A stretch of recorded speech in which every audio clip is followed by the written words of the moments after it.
This episode is brought to you by MPB. Get cash for the kit you're not using or trade it in for the gear you want at mpb.com. Hey folks, in this interview, it's all about food photography with Calvin Hu.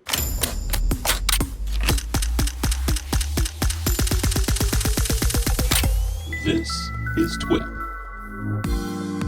Hey, welcome back to another episode of This Week in Photo. I'm your host, Frederick Van Johnson. Today on the show, we have something delicious for you guys. Someone who knows their way around the camera as well as how to aim that camera at food and other subjects. We're going to dive into that and maybe get some nuggets of learning around how to improve our own food photography. Calvin, welcome to the show, man. How's it going? It's going good. I'm super excited to be here.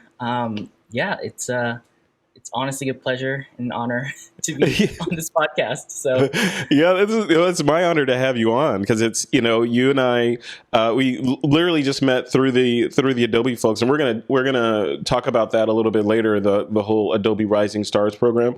But we have a mutual acquaintance in common, Aaron, right? Aaron Ng, who's been on the podcast, who's also a very well-known San Francisco-based food photographer, right?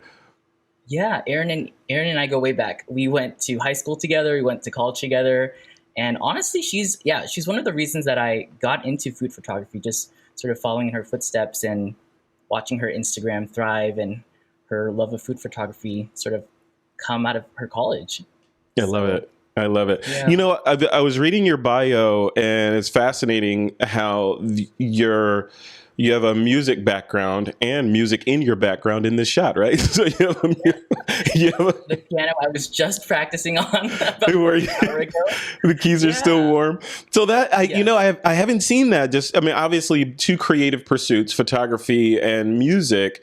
Do you find commonality between the two, and how does that work? And kind of in the world of someone who's in both and understands both worlds. Yeah, I think for myself, I find food photography as sort of an escape from piano. I think being in grad school for piano performance, I spend so many hours of the day just slaving away at the piano, practicing pieces, rehearsing with people, and yeah, food photography is just one of those things that takes me completely out of the music element, and I'm able to have good food with people and take photos. But yeah, in all honesty, though, there is some sort of overlap, I think, in the way that you could approach photography and music. In some sense, if I'm learning a new work or new piece and I'm going to take a picture of something, there's some sense of knowing what you want to say with the music or the photograph, knowing how you want your audience to feel once they see the photograph or hear the music. There's a lot of overlap in structuring that and sort of laying that out, laying the foundation of those aspects out. Yeah, and I'm super curious about how all that works, because just I'm not a musician, but I enjoy all genres, or not all genres, many genres of music I enjoy, right? And you're absolutely right. Much like cinematography, the editor or the cutter of a cinematography or a cinematic piece kind of has control over the viewer's emotions, right? And you can guide them in a certain way by the way you cut the film and the music choices and, all in the color grading and all that. And then in music, I feel the same way. Like some songs, will imprint in my memory, and as soon as I hear the first couple of notes, I'm taken back to a different part of my childhood or my life or some significant event. Or just listening to a new track or a new song that some artist put out, you can instantly have the emotion that they're trying to convey in that piece. And I'm curious how, as a musician and a photographer, how does that translate in that kind of storytelling and emotional layer? How does that translate over to food photography? Are you telling stories with food photography, or is it more of let's capture this moment and bring the viewer back to this moment with me? Yeah, I think it's a little bit of both, honestly. I think so. Just a little bit of background. I'm getting my doctorate in piano performance, sort Hmm. of specializing in like classical piano. And I think there's some interesting overlap in that particular genre, because if you talk about classical pieces by Beethoven or by Bach or by Brahms, these are not necessarily new. These are pieces that have been played for hundreds of years, recorded by like thousands of artists. And so when you're approaching it, you have to think, what am I bringing to the table? Like, what am I doing that's different? But also at seeing this from like a historical standpoint, like, what's the purpose of this piece? And I think in some way it sort of relates to food as well. It's like if I take a picture of mac and cheese or ice cream, it's not going to be the newest thing. Like there are plenty of pictures of ice cream and mac and cheese out there. But what can I do as a photographer or as an artist that is different, or that brings the audience back to a certain place for themselves, maybe a nostalgic place, or maybe I want to bring them to a new place that they are intrigued to go. So I think there, in some ways, it's really interesting how the two sort of find each other and have a lot of commonality. Yeah, yeah, that's so interesting. And I'm curious, like from your like personally, do you like I mentioned before, like certain music pieces will transport me in time to different places or evoke certain emotions. Mhm. When you're does that translate like for you? Because I feel like you're unique or at least very there aren't many Calvin Booths out there that is a pianist or virtuoso on the keyboard, and then also has the other creative side with pixels and cameras and lenses and light and all that. Do they overlap? Like, do you like when you're performing? Do you think of different food, or when you're shooting, do you have certain music in your head when you're shooting? Are these worlds overlapping, or are they mutually exclusive? Oh, that's a tough question. I think it's there might be some overlap when I'm thinking about mood. Hmm. I think if I'm playing a piece at the piano, there are certain words and adjectives and almost like color schemes or color palettes that come to mind. If I am playing a piece that is dark and moody, it might be rich, purples and blues, and I might be thinking words like majestic, and that actually might translate sometimes when I'm taking photos too. Like I'm thinking a certain color scheme or certain adjectives that I want the person who's seeing the photograph to feel. But I don't Hmm. know if I have ever played a piece of music and necessarily thought about food as I'm performing. Yeah, I But you wonder. know what? Yeah. Yeah, you know what? I might have to try to work that into the creative process and see how it plays out, because that would be super interesting. Um, Yeah, right. Wouldn't it like to have one of your pieces? And I don't know, this may be completely ludicrous, but again, this is coming from someone who's not a musician, right? So this is where my curiosity is coming from, like just the and how the brain works, right? So mhm. can a visual stimulus or an oral stimulus like audio trigger like taste stimulus? Like if you hear something, do you think of like, you can think of a bad memory or a good memory or a certain like Christmas, this smell reminds me of, grandma's cooking or something like that. So those things can trigger, but can a song trigger, to make you feel like, oh man, I really need some ramen noodles right now, right? Because this particular song is Yeah, is hitting those particular chords. I wonder, I don't know if that's for answerable or sure. not. I think I am definitely not a scientist by any means. Like I don't know Yeah, if yeah. there's legitimate science behind this, but I can see that being I can see that being a thing. Like if you hear things that remind you of home or Thanksgiving, and that triggering, you know, the feeling almost of wanting to go back and eat a certain food. Um, but yeah, I don't know about the science about hearing about between the senses, like hearing something and then being able to almost taste it or want to taste it. Yeah, But yeah. It's a maybe good that might have science to be a good, experiment. yeah, maybe that might have to be a good future project, like seeing if I can actually make that happen, like within the audience.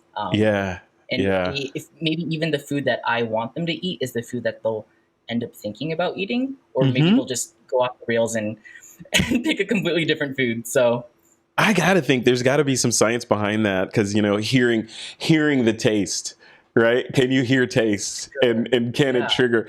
Yeah, and you're the perfect person to ask. I was like, oh God, can I get Calvin on here? I can ask him these questions. So that said, so again, with you playing, it's kind of a three-legged race, and you're running with your music career as well as your the photography side of what you do. Uh, is there Does one have more weight than the other?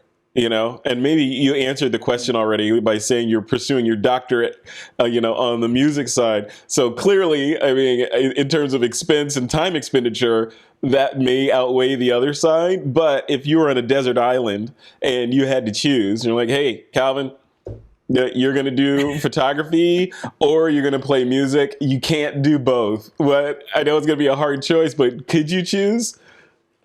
Honestly, it honestly would depend on what headspace I'm in, because on Yeah. certain days you're like, I want to do food photography. This is like my passion. And on other days it's like, no, sorry, music is taking the cake. So it would just have to depend on what mood I'm in. But honestly, I could see it going either way. I think if you were to ask me in this very moment, I might pick food photography just because it's what headspace I'm in. It's what Yeah. I'm very passionate about at the moment. But yeah, it's like choosing. It's like asking which child do you love more. It's like Yeah. Yeah. it's too hard to pick. Yeah, it is. But some parents will tell you publicly the correct answer is, oh, it's too hard. But internally, they always have a favorite kid. That's true. That is true. I'm sure it also depends on the day for them as well. Yeah, exactly. Yeah, it depends on the day. So switching gears a little bit, I want to talk about gear and just that side of the world, and in the food photography world specifically, there's the idea of minimalism, right? Some photographers are saying, you know what, I'm just shooting everything with my iPhone. I'm going to maximize that and process it and share it online, and everybody's happy. I have gazillions of followers that were generated just from content I've created from my iPhone. And then the other side are more commercial people that are setting up lights and going the extra mile. Again, much like my unanswerable question about music or photography, the word "or" is kind of the foil in that, right? It can be "and," but in that world, is there, like, where do you fall in there? Are you the minimalist photographer where you're going to shoot with your iPhone and be done, or is a kind of a commercial proposition for you? I think for myself, it's again a little bit of both, but I definitely lean towards the minimalist Hmm. approach. I think I am part of the generation that grew up with smartphones taking high quality photos. We're the Yeah. generation that grew up with Instagram, and I think there is almost a stigma amongst photographers of being the iPhone photographer and not carrying around amazing gear. But honestly, I think there's a beauty in the accessibility of iPhone and how far the iPhone has come. Um, for myself, like I sometimes my favorite shots are the ones that I take with my iPhone, and not necessarily the ones I take with my DSLR. And so I made it a point actually to submit, I think, only iPhone photos for the Adobe Lightroom program. So all the photos that are on the Lightroom there are with an iPhone. Mm-hmm. But yeah, I think there is also a duty to explore both. I think with taking photos with a DSLR, you have so much more control over the lighting, over just all aspects of photography there, and it's almost like being educated and learning about the process of what's going behind the camera. So I think Yeah. if you choose to go with the iPhone, it's totally fine and great, but also it's important to know what's actually going behind the camera as a Hmm. photographer. And I think it's a duty to be able to know, Yeah, absolutely. what's going on. And it's interesting, the use the the saying used to be you have to understand light, of course, and I think it still is, obviously, but you have to understand light, the properties of light, in order to be able to manipulate it. You have, in photography, you have to understand the rules in order to know when to break those rules, or those suggestions, like the rule of thirds and those sorts of things. But with all this newfangled stuff like computational photography and these iPhones, and they're doing some magical things that literally weren't possible, just a couple of years ago, in terms of taking, and what they're doing, and giving photographers the ability to do things and share to audiences that weren't available to them in the past. So yeah, I'm curious, especially I like to ask food photographer this specifically, not because food photography is easy in any way. In many ways, I'm sure it's harder than a lot of genres of photography. But, it's that thing that everybody does, right? Not everyone gets to hang around a model and take pictures and retouch it. Not everyone gets to go to Yosemite and do landscapes and all that. But everyone's eating for the most part, right? So it's ubiquitous. For sure, everyone can take a picture of that latte art and snap on their phone in portrait mode. It doesn't take much, but yeah, I definitely think that as a food photographer, sometimes it's about experimenting as well. I try to always push myself to edit in ways that I wouldn't normally. Just because I think sometimes I can get so pigeonholed into one style. So on days where I might have some extra time, I might try to edit a photo 3 very different ways. And, I might go to sleep and come back and see, hey, I actually like this a little bit more than I liked it yesterday. And I think that's part of the creative process for myself when editing food photography. And when you're editing, what's your flow with editing? Because there's this, I want to segue into the Adobe Rising Stars program, but this is the perfect preface to that. I don't know if there's an argument, but there's different ways to approach the Adobe ecosystem with Lightroom, which is the cloud-based version, and everything stored in the cloud, and and all the power and some limitations that brings. But for those people that feel like that's limiting, there's Lightroom Classic, which is the traditional version of Lightroom. It sits on the desktop, and you manage your files locally, et cetera, et cetera. Which one are you using in your workflow, and why? So I use both, but I have been using Lightroom Mobile more often, unless I am dealing with like a client who has like a whole list of photos. Then I might bust out the laptop and use Lightroom on my laptop. But for me, I think it becomes something that I do at the end of the day, editing photos after work, after class. I talked to another Adobe Rising Star, Rachel Hanna, I think. And she was mentioning in one of our Adobe social hours that she actually takes everything on her camera and then just plugs it straight into her phone and does all her amazing photos editing only on Adobe Lightroom Mobile, which I found super, super, like she sort of owned it. And I was like, you know what?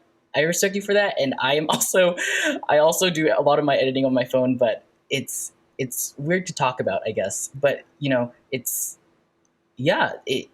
the program is great, and it provides really, really good tools for really amazing edits. So yeah, it's so interesting that whole world of, and I've been hearing that a lot too. A lot of photographers are mobile only, whether it's the phone or a tablet, but that's the workflow, completely eschewing the whole world of traditional computers, laptops, and desktop computers.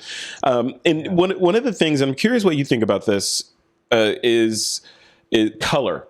Right? Or color consistency, color balance, and all that. And here's where I'm going with this.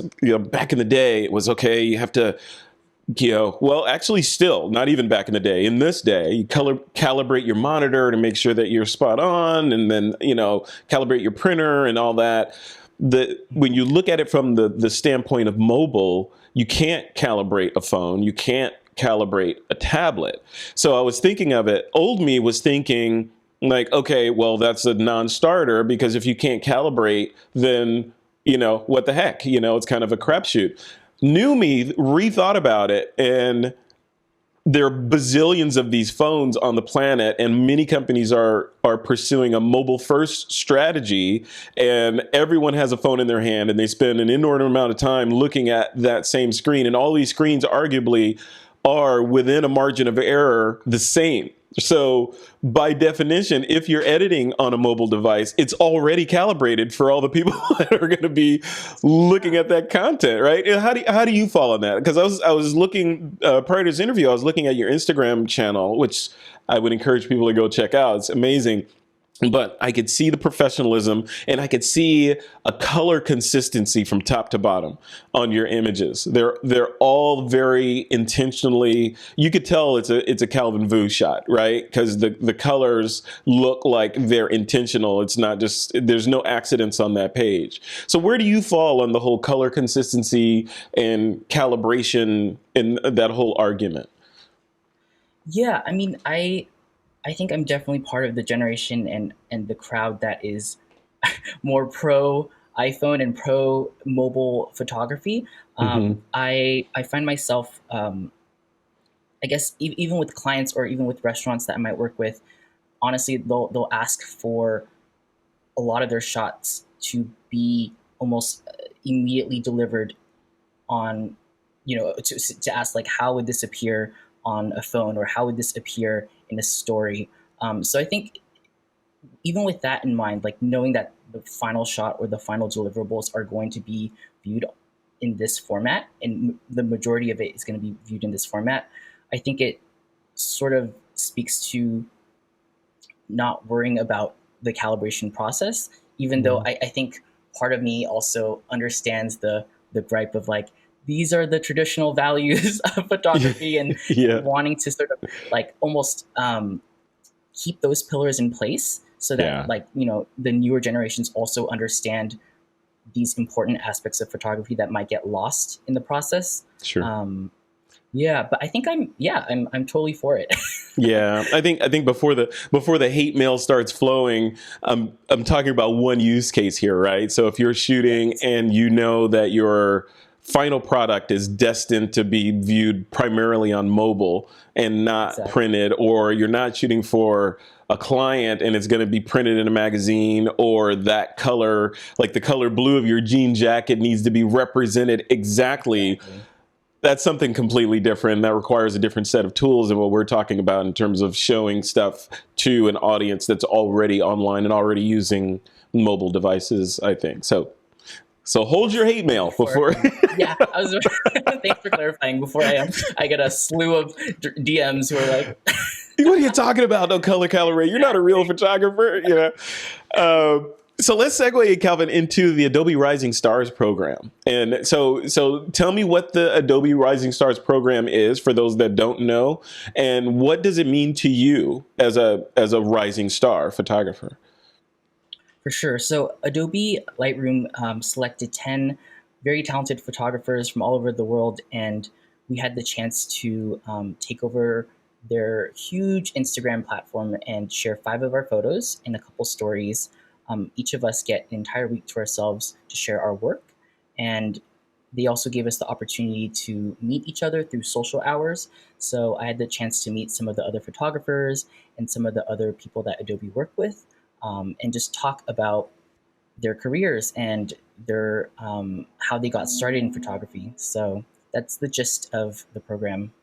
Yeah, that is great. Congratulations on being in there. Thank you. It's yeah, and I'll obviously I'll link to the Adobe Rising Stars program in the body of the show notes for this episode. So, and in the YouTube video notes, so if people want to go check it out, for sure, I would encourage them. You're right. There's some talented people in there, and I've been chatting with Adobe, for a while about the and different photographers that are part of that program. And yeah, it's across the board, just amazing, almost an intimidating level of talent in there. So, When I first got that email, I had to ask Aaron, who you previously interviewed, to make sure that this wasn't a scam, because I thought I was being pranked, because I thought there was no way that I am on this list and someone must be pulling my leg. And she was like, "No, this is legit. This is real."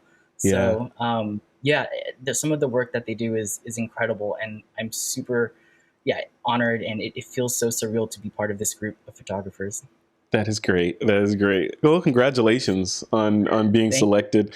Yeah, and again, I encourage people to go check out the Adobe Rising Stars program as well as your Instagram profile. What's next for Calvin? What are you doing next? What's the road ahead for the remainder of 2021 look like for you? So just for me, I moved back to New York. I was in San Francisco for the last year and a half because of the pandemic. But yeah, I'll be out in New York finishing my grad school and hopefully finishing on time. It's been a long time in being in grad school. Yeah. And for photography, I'm working on a couple of projects, both personal and also with some clients. But one of the ones that I'm most passionate about is putting together a cookbook of some of my mom's um, recipes and some of the food that we grew up with, Yeah. and putting that together as like a cookbook to give to family members for Christmas. So that's something like a small project on the side that I'm super excited to start and to take to shoot and to write about. That is great. That's great. You have to have some sort of musical accompaniment that goes along with that with that book. So each dish Yeah, has to has a you have to have a favorite selection of music that goes along with the dish to complement it, like wine, right? yeah. I might. I saw a restaurant do this recently where they had a QR code and it sort of queued up a playlist depending on what you're eating, what you're supposed to be listening to. So maybe Oh, I'll that's steal that cool. idea and incorporate that. Yeah, do that for sure. You have to cross the streams, right? Sure. That is Yeah. great. Well, Calvin, it's been a pleasure chatting with you. Where can people go? Obviously Instagram, or what is your Instagram profile, and are there any other locations where people should go to check out your work? Yeah. So my Instagram is the Calvin Who, CalvinHu, and I have a website under construction, like many of the artists out there who have Yep. websites under construction. So that I promise is coming soon. But for now, I think Instagram is the main way that you can find me. Excellent. All right. Well, once again, congratulations on all that you do, and we'll leave it right there. Calvin Fu, thank you for coming on. I appreciate you. Great. Thanks so much. All right. You're welcome. Take care.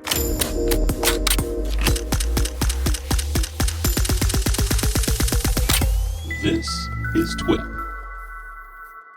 This episode was sponsored by MPB, the world's largest online platform for used photo and video kit. Visit mpb.com.